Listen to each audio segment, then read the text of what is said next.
Hello everyone, welcome back to the channel The Coding Icons, and in this video I'm going to tell about why companies are laying off. As you know that many companies are laying off in 2022, including Amazon, Google and Twitter and many others are there. So I'm going to tell the actual reason why they are laying off the employees, and also I will tell you how to save your job, right? So please make sure that you watch this video till the end so you don't miss any opportunity that I'm going to tell. So let's get started. सबसे पहले हम बात कर लेते हैं कि आखिर कौन से रीजन है जिसकी वजह से कंपनी ले ऑफ कर रही है। तो सबसे पहला रीजन मैं आपको बताना चाहता हूं कि ऑनलाइन हायरिंग।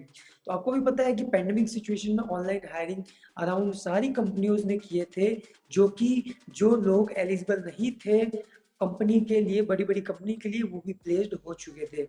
तो आखिरकार वो टाइम आ चुका है कंपनियों के पास कि वो सारे एम्प्लॉयज़ को फायर कर दें जो कि गलती से हायर होके आ चुके हैं, राइट? मान लीजिए आपका कोई दोस्त है, वो ज़रूरी नहीं था कि अमेज़न में जाए, उससे क्रैक हो या नहीं हो, आपको भी पता होगा, राइट? तो उस केस में क्या हो रहा है, उस केस में उस समय पे उनका हायरिंग हो गया था, अमेज़न में बहुत खुश हो गए थे वो, इधर-उधर से जुगाड़ करके कई लोग हैं जो ऐसा कर चुके हैं और हायर हो चुके हैं। तो उनके लिए ये बहुत ही दुःख की बात है कि कंपनियों को पता चल गया है कि कौन-सी मेरी कंपनी में लायबिलिटी है और कौन से मतलब जो काम करते हैं एम्प्लॉइज़ वो हैं। इसकी वजह से एक तो ये फायरिंग स्टार्ट हुई है, राइट? दूसरी चीज़ ये आती है, कंपनियों के पास प्रोजेक्ट की थोड़ी कमी हो गई है, कुछ इन्वेस्टर्स वगैरह और बहुत सारे ऐसे लोग जो उनके क्लाइंट हैं वो कम मिल रहे हैं, क्योंकि पैंडेमिक जो हुआ था उसकी वजह से बहुत सारे लोगों को नुकसान पहुँचा है। तो उसकी वजह से उनको क्लाइंट वगैरह कम मिल रहे हैं, प्रोजेक्ट्स कम मिल रहे हैं, तो इसकी वजह से वो चाहते हैं कि हम बैठा के पैसा आखिर क्यों दें? ऑफ कोर्स यार, कोई नहीं चाहेगा बैठा के पैसा देना।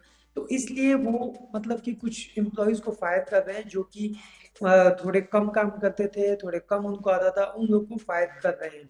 तीसरी चीज़ ये आती है कि बहुत सारे लोग अभी भी वर्क फ्रॉम होम के लिए अप्लाई करते रहते हैं और कंपनी ने बोल रखा है कि वर्क फ्रॉम होम नहीं, हाइब्रिड आप स्विच कीजिए, बट फिर भी बहुत सारे लोग हाइब्रिड नहीं होके, मतलब जब तक कंपल्सरी नहीं हो रहा है तब तक वर्क फ्रॉम होम वो करना चाहते हैं। तो इस केस में कंपनी उन लोग को फायर कर रही है। तो गलती से आप भी यदि हैं किसी बड़ी एमएनसी में और हाइब्रिड मोड आपके स्टार्ट हो चुका है और अभी आप वर्क फ्रॉम होम लेके कर रहे हैं काम, तो जल्दी से जल्दी हाइब्रिड में शिफ्ट हो जाइए, अदरवाइज कभी भी आपका नंबर आ सकता है, राइट? तो ये सारे जो रीजन थे ये थे कि कंपनीज ले ऑफ क्यों कर रही है 2022 में।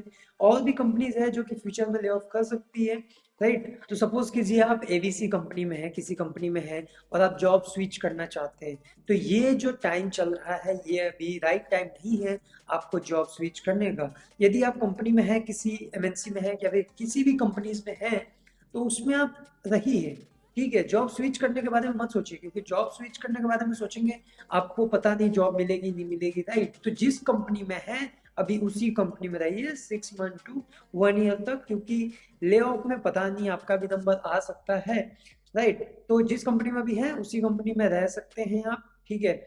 और बाकी आपकी मर्जी है, आप स्विच करना चाहे तो कर सकते हैं, बट मेरी हिसाब से आपको नहीं करना चाहिए। यही एक ऐसा चीज़ है जो आपको जॉब की सिक्योरिटी दे सकता है उसी कंपनी में रहते-रहते। अब आप ये बात कर सकते हैं कि हम तो अमेज़न में हैं, गूगल में हैं, उसी में रहें, तो भी फायर हो रहे हैं। देखिए, वो लोग तो फायर करेंगे क्योंकि आपके अंदर कुछ ना कुछ कमी है, राइट? और कुछ ऐसे भी फायर कर रहे हैं, ऐसा जो नहीं है कि कमी की वजह से ही, ऐसे भी फायर कर रहे हैं कोई भी रीज़न देके, राइट? तो वो तो दिन आना होगा तो आ सकता है, बट मैं सबकी बात नहीं कर रहा, मैं उन लोगों की बात नहीं कर रहा जो कि बड़ी कंपनीज़ में है, जैसे गूगल, माइक्रोसॉफ्ट वगैरह और मेटा कंपनीज़ में, उनकी बात नहीं कर रहा। वो तो कंपनी के सीईओ वगैरह पे डिपेंड करता है कि वो क्या करते हैं। बाकी जो विप्रो, टीसीएस, इन्फोसिस वगैरह, इन सब की बात कर रहा हूँ, इनमें भी अभी हायरिंग फ्रीज हो चुकी है। तो यदि आप चाहते हैं कि इन्फोसिस छोड़ के टीसीएस में जाए, टीसीएस छोड़ के इन्फोसिस में जाए, विप्रो में जाए, कैपजेमिनी में जाए, तो अभी आपको ऐसा करने की जरूरत नहीं है। आप उसी कंपनी में रहिए, एक्सपीरियंस थोड़ा और गेन कीजिए, तब जाके 2023 के मिड के बाद में आप कंपनी स्विच करने के बारे में सोच सकते हैं। तो ये रीजन है जो कि आपकी जॉब सेव करने में आपको मदद कर सकता है, राइट? तो इस वीडियो में हमने देखा दो चीजें कि क्यों ले ऑफ कर रही है और कैसे हम जॉब को सेव करें। So that's it guys, I wanted to tell about this things. So if you like the video, please hit the like button and subscribe the channel. So let's goodbye, meet you in the next video.